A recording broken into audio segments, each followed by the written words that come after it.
I know that we're not supposed to judge and assume people, but it's still in our nature to do so. Now, when you think of a conservative, what do you think of? For me, I think of a white, sometimes orange man. And my columnist, D.R. Murdoch, is not that. No. He is a special one. He is a black gay conservative. And I know what you guys are all thinking right now.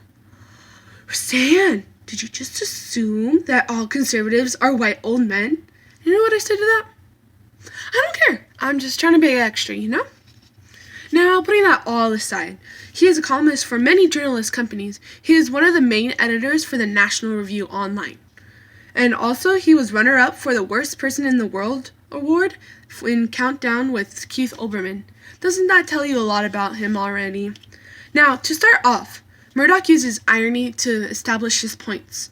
In the article Why the Left Should Vote for Right, he says, if liberals still cherish their ideals, they should vote Republican today.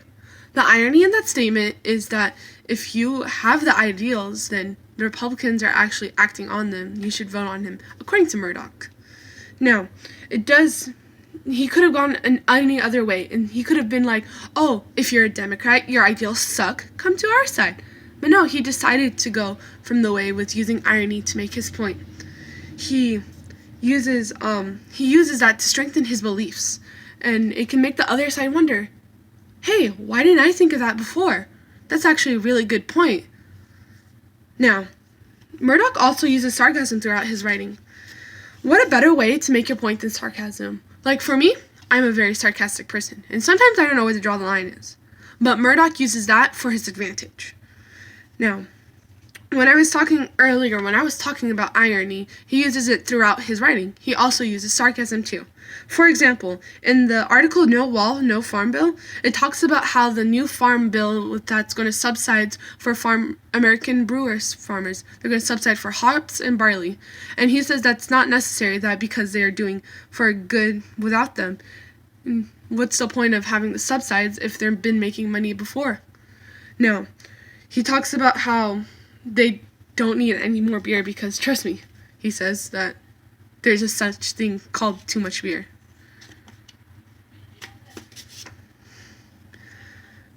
Also, he has great syntax throughout his writing. Now, every word has a meaning. Like, for example, with the irony and the sarcasm, he put them with the passion. He wants them there. Every word has a purpose. They all blend together, and so they can create his article. He does that with meaning. So he wants it to sound like that. Now, just having great syntax is not enough. As I said before, Murdoch likes to use logic throughout his writing. That's why he needs to add facts. With facts, it helps strengthen his beliefs. Now, he is a respected political commentator, so he wouldn't have gone as far without using his facts.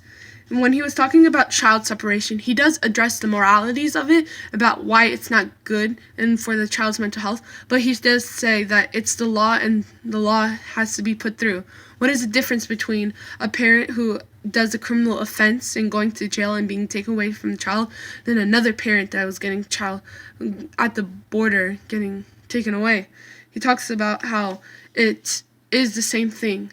Now, to conclude, Murdoch uses many rhetorical strategies throughout his articles. For, as I said before, the wit, the sarcasm, the irony, they're all blended together.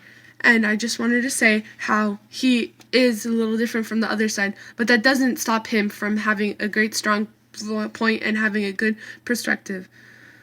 Thank you.